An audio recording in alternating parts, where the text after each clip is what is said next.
quick ad. With Time Twist, you get exciting, bizarre, and significant historical events delivered to your phone every single day. Enjoying this episode? There's so much more in the app. You'll find the link in the show notes. Let's get started.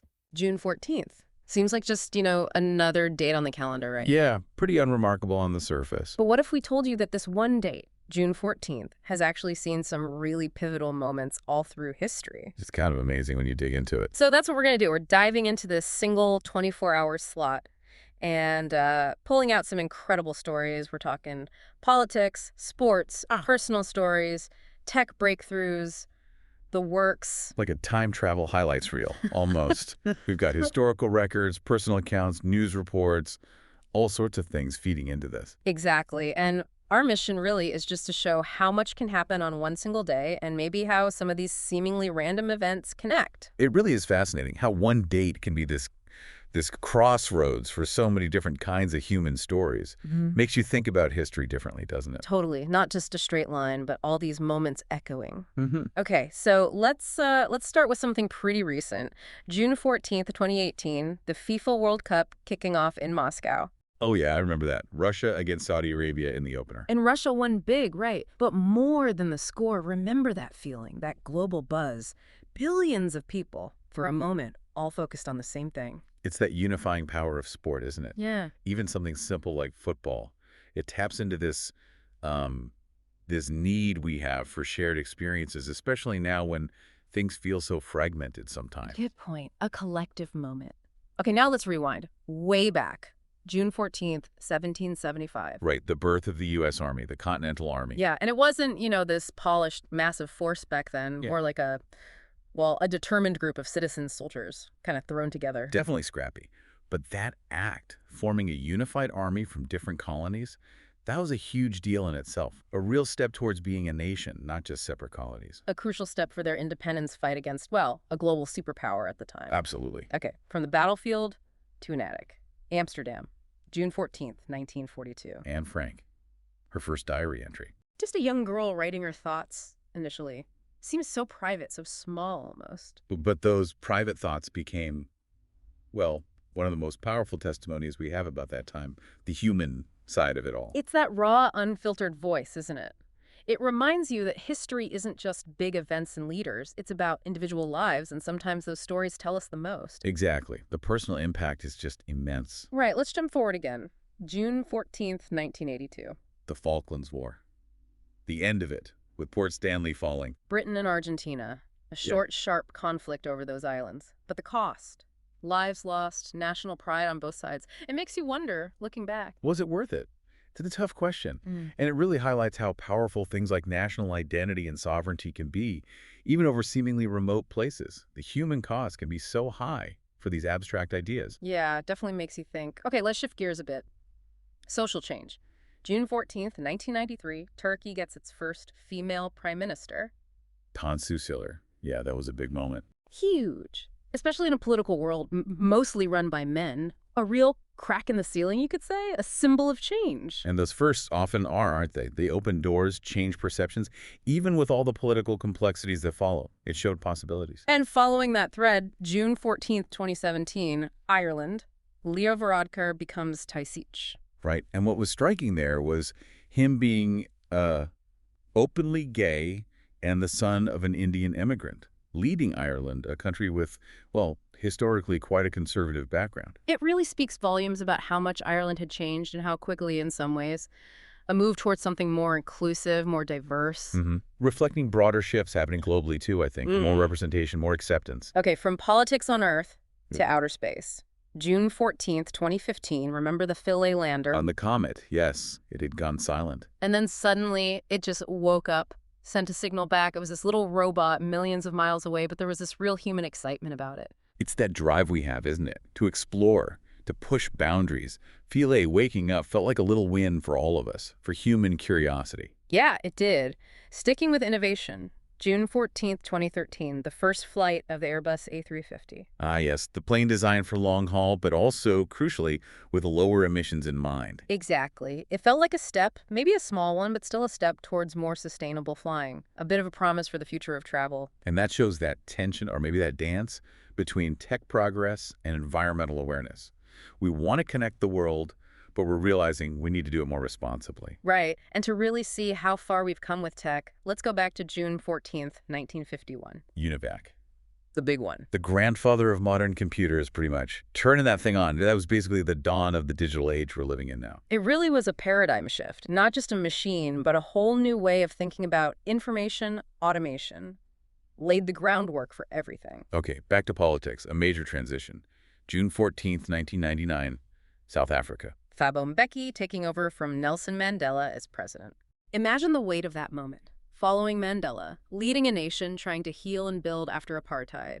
The hopes, the challenges, immense. A critical time. Consolidating democracy, tackling those deep, deep inequalities. It really shows how long and hard that process of nation building is after such division. Now for a totally different kind of iconic moment, June 14th, 1998. I think I know where you're going. Basketball. Yes, Michael Jordan. Game 6, NBA Finals. That shot. The last shot with the Bulls. Yeah. Clinching the 6th title. Iconic doesn't even cover it. It wasn't just a winning basket, was it? It was like the final word on a dynasty. Cemented his legend forever. People still talk about that shot. It became more than sport. A symbol of, I don't know, excellence under pressure. Creating a legacy. Legends don't retire, they echo, as they say. Well put. But June 14th also has its sadder moments, its departures. Like Chico Landi passed away on this day in 1989. Brazil's first Formula One driver. A real pioneer for motorsport in that country. Important to remember those trailblazers. Absolutely. And also the Japanese writer Yasunari Kawabata. He died on June 14th, 1972. The Nobel laureate. His work, so delicate, beautiful, but often with this undercurrent of sadness. And his death itself remains a bit of a mystery. Yeah, adds to his complex legacy. His words, though, they still resonate. That exploration of memory, loss, timeless themes. Definitely left a mark on world literature. And going further back, June 14th, 1928, the birthday of someone very, very well known and controversial. Che Guevara. Ernesto Che Guevara. Doctor, revolutionary, still such a powerful symbol, debated fiercely, obviously, but undeniably influential. His life really captures the intensity of 20th century ideologies, doesn't it? All the complexities and contradictions of revolutionary movements are kind of embodied in him. For sure. Okay, let's talk about some other giants born on this day who shaped culture. June 14th, 1969. Steffi Graf, tennis legend. 22 Grand Slams, the Golden Slam. She was just power, poise, perfection on the court, redefined dominance in women's tennis. It's just incredible consistency and mental strength. A true benchmark for athletic excellence. Then, born in 1982, another kind of performer, Lang Lang. The pianist. Yeah, he brought this amazing energy to classical music. Totally. Like a rock star, almost. Made it accessible, exciting for younger audiences. A real force. He really did bridge that gap between tradition and, modern showmanship. Shows the enduring power of classical music when it connects like that. And also born on June 14th, 1946, Donald Trump. Right. A very different path. Real estate, reality TV. And then, of course, the 45th U.S. president. His career has been, well, unconventional, to say the least, and his impact on politics, on public conversation, undeniably significant. His rise in presidency definitely reflected and maybe drove some major shifts in American politics and media.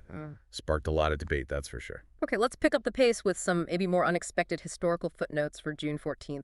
How about 1800, Napoleon? Battle of Marengo. That's the one. Looked like he was beaten, but then, bam, snatches victory. It's like that classic movie line, never count me out. A perfect example of how quickly things can turn in battle. Leadership, strategy, maybe a bit of luck. It all plays a part. Fast forward. 1839, the very first Henley Royal Regatta. Rowing on the Thames. Sport, tradition. And probably a bit of champagne, let's be honest. Quintessentially British, still a huge event today. It really captures that blend of athletic competition and social ritual, a little window into Victorian England that survived. Now, 1907, a really important step for equality, June 14th. Norway, women's suffrage. Yes. Norway granted women the right to vote, a major win in that global struggle, definitely a moment we're celebrating. A key milestone. Shows that steady, persistent push for expanding democratic rights. And speaking of symbols, June 14th, 1914, the Olympic flag. The 5 rings, unfurled for the first time. A symbol of global unity through sport. Poignant, really, considering what was just around the corner later that year. Yeah, World War I. It highlights that gap between the ideal of international cooperation and the harsh political realities, doesn't It it? really does. Okay, let's go way, way back. 1158, June 14th. This sounds deep. It's the founding of Munich. Henry the Lion builds a bridge over the Isar River. So that bridge was the start of it all. Beer gardens, Oktoberfest. Pretty much. That piece of infrastructure laid the foundation for the city we know today. Culture, commerce, beer, all started with a bridge. Amazing how something so practical can lead to such a rich cultural identity over centuries. And one more, just because it sounds epic. June 14th, 1285. Vietnam. Okay, what happened? The Tran dynasty sinks a Mongol fleet. A massive naval battle apparently involved fiery arrows, brilliant tactics, a major victory against a huge empire. Wow, that sounds like a movie. A crucial moment for Vietnamese independence, showing serious tactical skill against a really formidable enemy. So there we have it, June 14th. It's just packed, isn't it? Soldiers, scientists, revolutionaries, rowers, champions, composers. The start of wars, the start of diaries. It's an incredible cross-section. It just shows history isn't just dates in a book. It's voices, it's choices, it's people doing remarkable things, sometimes terrible things, on days that might otherwise just seem ordinary. It really underlines the sheer density of human experience. All these threads, all woven together on this one rotation of the planet. Each story gives you a different angle on the bigger picture. So the next time someone says, oh, it's just June 14th, You can smile. you can smile, maybe say, but maybe not just June 14th, because history, it's happening right now, every single day.